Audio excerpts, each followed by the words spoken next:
I had always been drawn to the idea of isolation. The chance to escape the relentless noise of city life and find solace in nature was irresistible. When I found the old cabin on the edge of the forest, it seemed like the perfect retreat. Nestled in the remote wilderness, miles from the nearest neighbor, it promised the solitude I craved.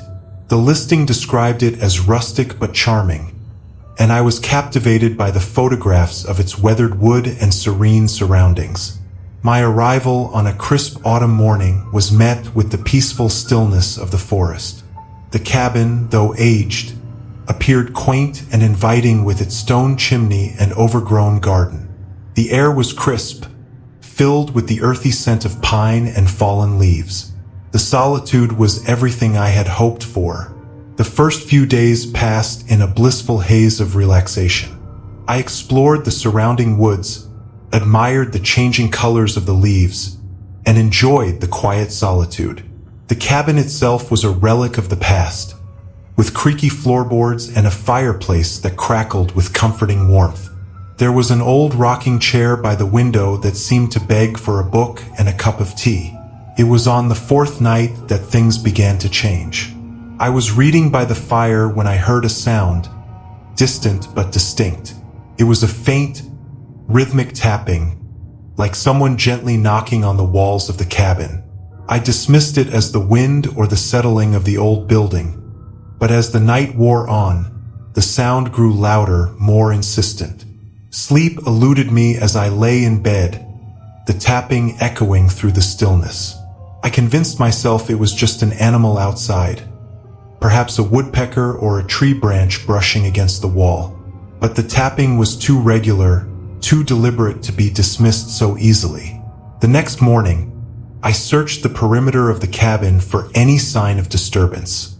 The ground was covered in a thick layer of fallen leaves, but there were no footprints or signs of recent activity. The cabin itself seemed untouched, its charm undiminished by the unsettling noises of the previous night. That evening, as I prepared for bed, the tapping started again. It was louder this time, more urgent, and it seemed to come from within the walls. I tried to ignore it, but the sound gnawed at my nerves, growing louder and more erratic with each passing hour. It was as if someone or something was trying to get out. Desperate for answers, I checked every corner of the cabin. I inspected the walls, the floorboards, and the attic, but found nothing out of the ordinary. I even ventured into the basement, a dark and musty space filled with old furniture and dusty crates. There was nothing there, only the oppressive silence of the underground.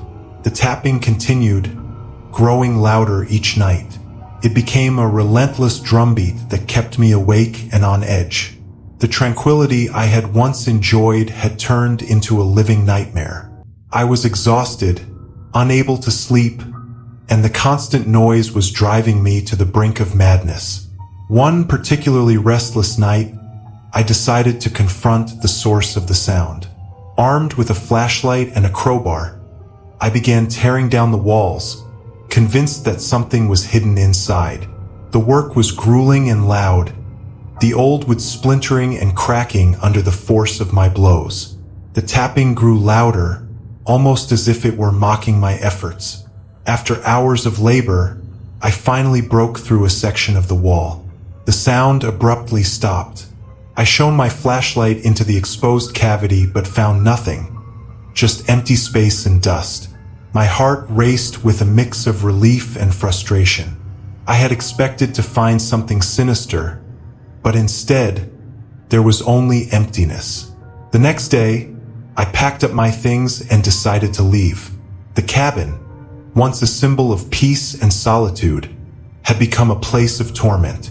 I was eager to return to the familiarity of city life and escape the oppressive silence that had replaced the tapping. As I drove away, I glanced back at the cabin, its windows dark and lifeless. I was halfway down the forest road when I noticed something strange in the rearview mirror. There was a figure standing in the window of the cabin, watching me as I left. The figure was indistinct, a shadowy form that seemed to blend into the darkness. I stopped the car, my heart pounding, and got out to look back, but the figure was gone, and the cabin was as it had been, silent and still. I drove on, my mind racing with a mix of fear and relief. The image of the figure lingered in my thoughts, a haunting reminder of the horrors I had experienced. It wasn't until I returned home and began to unpack that I noticed something odd. The flashlight I had used to explore the cabin was missing. I had been so focused on leaving that I hadn't realized it was gone. I checked every bag, every nook and cranny of my car, but it was nowhere to be found. A few weeks later, I received a package in the mail. It was a small wooden box, old and weathered. Inside was my missing flashlight, its beam still faintly glowing. Along with it was a handwritten note, the scrawled handwriting barely legible. "Thank you for letting me out. You should have stayed." The note sent a shiver down my spine. I had no idea who had sent it or how they had managed to return my flashlight. The words seemed to confirm my darkest fears. Whatever had been trapped in that cabin was still out there, and it had been watching me all along. I tried to dismiss it as a prank, a cruel joke from someone who knew about my ordeal, but deep down, I knew that something far more sinister had taken place. The cabin remained a dark memory, a place where the echoes of the past had come to life and tormented me.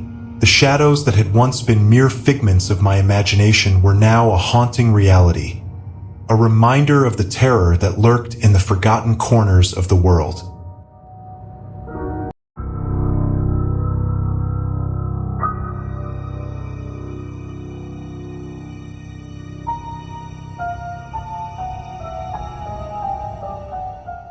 It was a crisp autumn evening when I moved into my new house.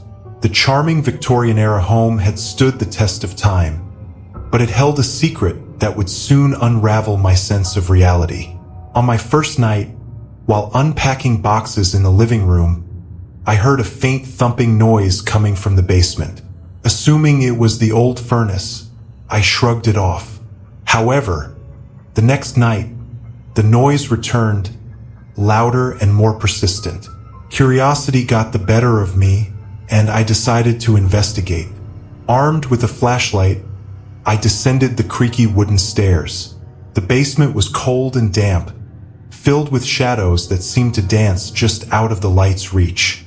As I swept the beam of light across the room, something caught my eye. A small, dusty door I hadn't noticed before. It was partially hidden behind an old shelf. With a deep breath, I moved the shelf and opened the door. Inside was a narrow, pitch-black passageway. The air was thick and heavy, making it hard to breathe. Against my better judgment, I stepped inside. The passage led to a small hidden room. The walls were lined with old newspaper clippings and photographs of previous owners of the house. In the center of the room was an antique rocking chair, gently swaying back and forth despite the stillness of the air. As I approached the chair, the temperature dropped sharply, and I could see my breath forming clouds in the frigid air.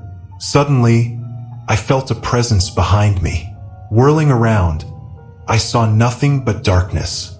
The flashlight flickered and then died, plunging me into complete blackness.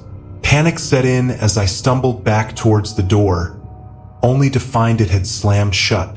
My heart pounded in my chest. I fumbled in the darkness, my fingers brushing against something cold and clammy. A whisper echoed in my ear, "You shouldn't have come here." Desperation fueled my strength, and I finally managed to force the door open.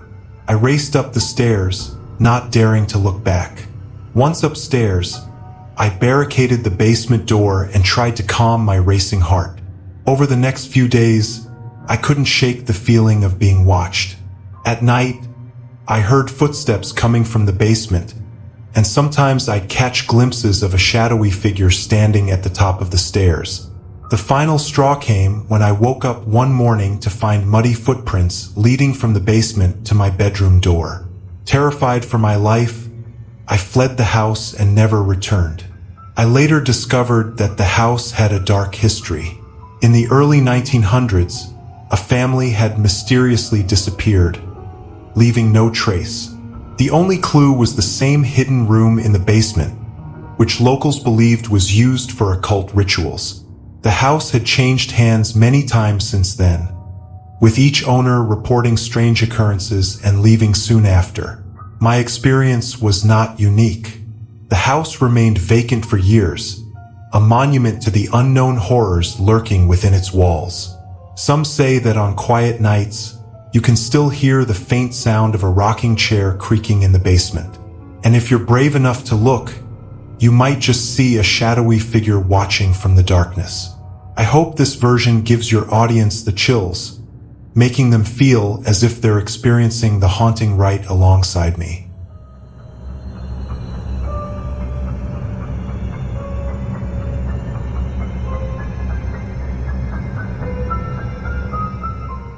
It was supposed to be a routine business trip.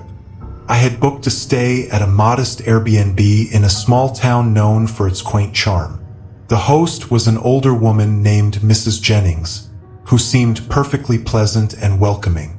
The house was an old Victorian, its grandeur faded but still impressive, with high ceilings and antique furniture. The first few days of the trip were uneventful. I worked during the day and spent my evenings exploring the local area. The town was picturesque, with its cobblestone streets and charming shops. Mrs. Jennings was always friendly and chatty, offering tips on where to eat and what to see. Her home, though a bit creaky and old-fashioned, was comfortable and clean. On the fourth night, I was preparing to head to bed when I realized I had misplaced my phone. I had used it earlier in the evening to check some emails, but now it was nowhere to be found. I searched the entire house, retracing my steps and checking under every piece of furniture. The phone was nowhere in sight. Mrs. Jennings was not home at the time. She had mentioned she was going out for a few hours to visit a friend. I decided to wait for her return and ask if she had seen my phone. I spent the next hour anxiously pacing the house, trying to call my phone from the landline, but there was no response. The silence of the house was oppressive, and the shadows seemed to stretch and distort in the flickering light of the old lamps. When Mrs. Jennings finally arrived, I explained the situation and asked if she had seen my phone. She looked concerned and agreed to help me search. We looked through every room, every drawer, and every crevice, but the phone remained elusive. Mrs. Jennings suggested that it might have slipped into one of the many old and dusty corners of the house. So we decided to look in the basement, a dark and musty space that Mrs. Jennings rarely used. The basement was filled with old furniture, boxes of forgotten belongings, and cobwebs that clung to every surface. The air was heavy with the smell of mildew and rot. We turned on a dim light and began to sift through the clutter. As we searched, I noticed a large, old-fashioned trunk in the corner of the basement. It was covered in dust and cobwebs, and its lock looked ancient. I had not seen it before, and curiosity got the better of me. I mentioned it to Mrs. Jennings, and she seemed momentarily hesitant, but agreed to open it. Inside the trunk, we found old photographs and letters yellowed with age. There were pictures of people I didn't recognize, some in old-fashioned clothing, others in black and white. But what caught my eye were the numerous journal entries and notebooks scattered among the photographs. The handwriting was neat but frantic, filled with disturbing accounts of strange occurrences and unsettling events. One entry described a person who had lost their way and become trapped in a house. The writer spoke of strange noises, shadows moving on their own, and a growing sense of dread. The final entry was a frantic scrawl detailing how the writer felt they were being watched and followed, and how they had heard the sound of footsteps echoing through the house. As I read, I felt a growing sense of unease. The entry spoke of a feeling of being trapped, of shadows that seemed to come alive, and a presence that watched from the dark corners of the house. The writing was interrupted abruptly, as if the writer had been suddenly overwhelmed by fear. I put the journals back in the trunk and closed it. Mrs. Jennings seemed uncomfortable, and we continued our search without discussing the contents of the trunk. But the atmosphere in the house had changed. The shadows seemed darker, and the silence was thicker, almost palpable. We eventually gave up on finding the phone and decided to retire for the night. I lay in bed, trying to shake off the unsettling feeling that had settled over me. Sleep came fitfully, plagued by uneasy dreams of dark figures and echoing footsteps. In the early hours of the morning, I was awakened by a noise. It was a faint, rhythmic tapping coming from somewhere in the house. I lay still, trying to determine the source of the sound, but it was too dark to see anything clearly. The tapping continued, growing louder and more insistent. I got out of bed and followed the sound, moving cautiously through the house. The noise led me to the basement door, which was slightly ajar. The air from the basement was cold and musty, and the tapping was now accompanied by a faint, raspy whispering. My heart raced as I descended the stairs, the dim light casting eerie shadows on the walls. The basement was unchanged from earlier, but the trunk was now open. The journals and photographs were scattered across the floor, and the tapping sound seemed to be coming from within the trunk. I approached it cautiously, the whispering growing louder, more desperate. As I reached for the trunk, the whispering stopped abruptly. I hesitated, then peered inside. The trunk was empty. The photographs and journals were gone. The air in the basement felt colder, and the silence was oppressive. I turned to leave, but was startled by a sudden, sharp noise behind me. It was the sound of something heavy being dragged across the floor. I spun around, but there was nothing there. The basement was empty, the trunk closed and locked. The tapping started again, this time coming from somewhere within the walls of the basement. The sound was rhythmic and deliberate, as if someone or something was trying to get out. I fled back upstairs, my heart pounding in my chest. I decided to leave the house immediately, phone or no phone. I gathered my belongings and prepared to leave, but as I reached for the front door, I found it locked. I tried the handle frantically, but the door wouldn't budge. A sense of panic set in as I realized I was trapped. I turned to see Mrs. Jennings standing in the hallway, her expression cold and unfeeling. She held my phone in her hand, but there was something different about her demeanor. Her eyes were vacant, and her movements were slow and deliberate.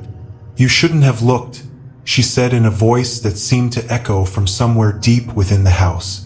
"Now you know too much." I backed away, my mind racing with fear.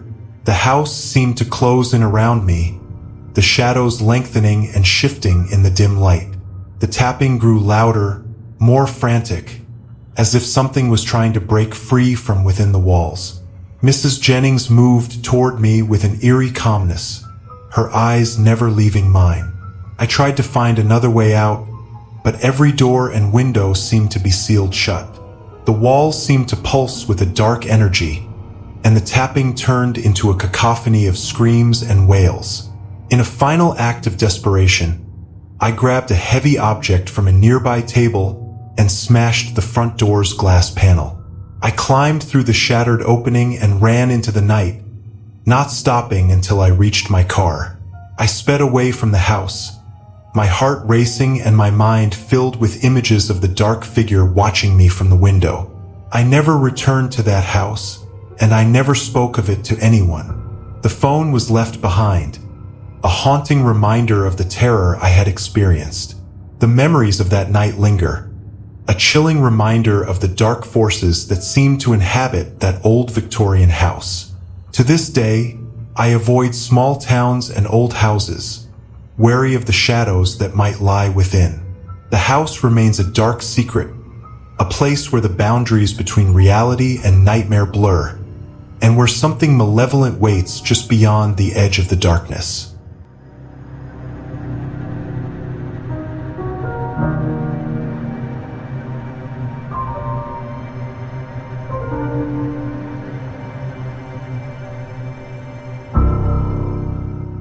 It started with a simple purchase, a seemingly harmless mannequin I bought from an online auction. I was redecorating my studio apartment and thought the mannequin would be a quirky addition, a stand for displaying some vintage clothing I'd collected. The auction description was brief. Vintage mannequin, excellent condition, perfect for display. There were no photos of the actual item, just a generic image of a similar mannequin. The price was reasonable and I didn't think much of it. When the mannequin arrived, it was in immaculate condition. The seller had packed it well, and the cardboard box was heavy and sturdy. I carried it up the stairs to my apartment, the box's weight giving me a faint sense of unease, though I brushed it off as just a reflection of my own fatigue. The moment I unwrapped the mannequin, I noticed its eerie, lifelike quality. The surface was smooth and flawless, its posture rigid but unnervingly realistic. I set it up in the corner of my living room, draped it in a vintage dress I had found at a thrift store, and thought little more of it. However, I couldn't shake an odd feeling. Whenever I glanced at it, the mannequin seemed to have an unsettling presence. Its eyes, painted a dull, lifeless color, seemed to follow me around the room. I told myself it was just my imagination, a trick of the light. That night, I went to bed feeling uneasy, but not alarmed. Around midnight, I was jolted awake by a strange noise. It was a soft scratching sound, almost imperceptible. I lay in bed, straining to identify the source of the noise. The sound seemed to come from the living room. I mustered the courage to get up and investigate, my heart pounding in my chest. As I stepped into the living room, the scratching stopped abruptly. The mannequin stood in the corner, its painted eyes staring blankly. I checked the room for any signs of disturbance but found nothing out of place. I shook my head, chalking it up to nerves, and returned to bed. The next few nights were plagued by strange occurrences. The scratching sound continued, always at the same time, always from the living room. Sometimes I'd wake up to find the mannequin in a slightly different position, its head turned ever so slightly towards me. The changes were subtle but unnerving. I decided to investigate the origins of the mannequin.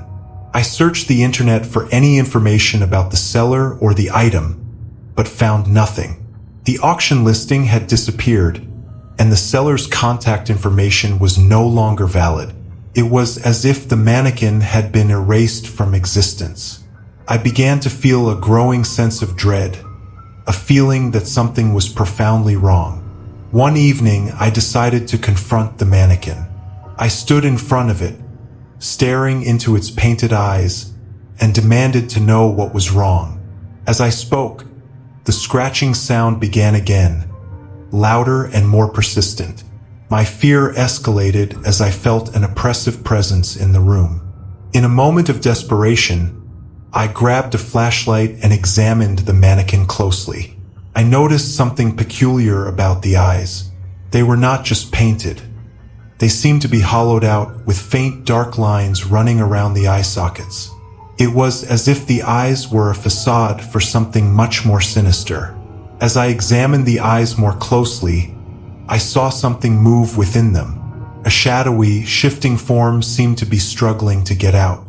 My breath caught in my throat as I realized the shadow seemed to be forming shapes. Faces, hands, and indistinct figures, all trying to claw their way out of the darkness within the eyes.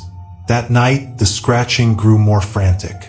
I could hear a muffled, guttural noise coming from the living room, like someone or something trying to break free. I felt paralyzed with fear but forced myself to confront whatever was happening. I took the mannequin outside and placed it in the alley behind my apartment building, hoping that removing it from the apartment would end the disturbances.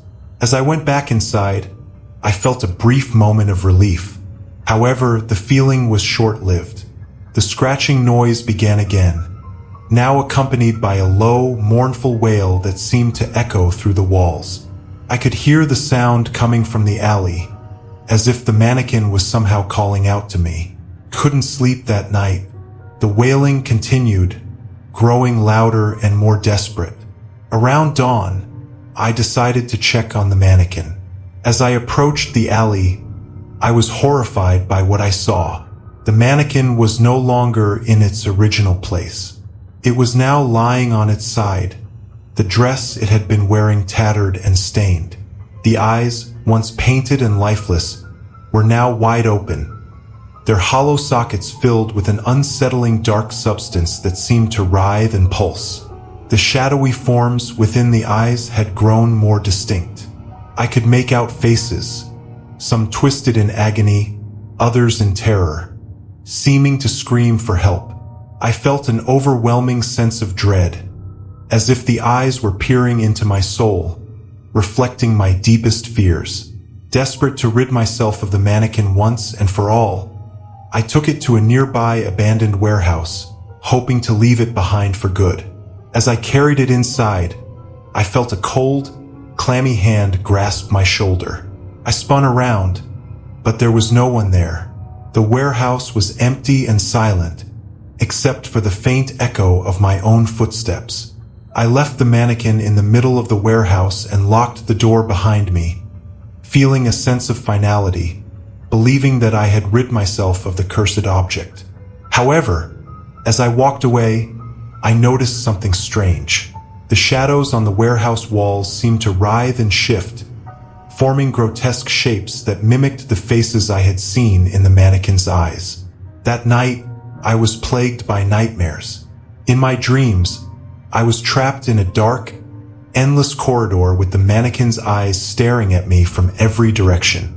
The shadows in the corridor twisted and writhed, forming horrific shapes that reached out for me, their cold, clammy hands brushing against my skin. I woke up in a cold sweat, my heart racing, the sense of dread lingering. The following day, I returned to the warehouse to retrieve the mannequin. The house seemed to close in around me. The door was still locked, lengthening, and there was no sign of the mannequin anywhere. The tapping grew louder. I searched the area, but it was as if the mannequin had vanished into thin air. Mrs. Jennings moved toward me with an eerie calmness, knowing that it was still out there never leaving mine. Since that I tried to find another way out. I've been haunted by every door and window seemed to be sealed shut. I can't shake the feeling that it still watching me with a dark energy. Its eyes following my every move. Turned into a cacophony of screams and wails, hollow sockets, in a final act of desperation.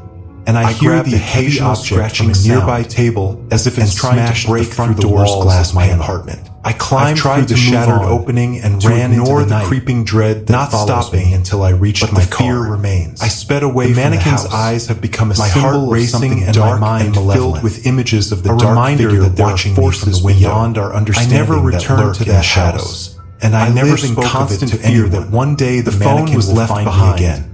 A haunting reminder of the terror I had experienced and drawing the memories of that night linger, endless nightmare. A chilling reminder of the dark forces that seem to inhabit that old Victorian house. To this day, I avoid small towns and old houses, wary of the shadows that might lie within. The house remains a dark secret, a place where the boundaries between reality and nightmare blur, and where something malevolent waits just beyond the edge of the darkness.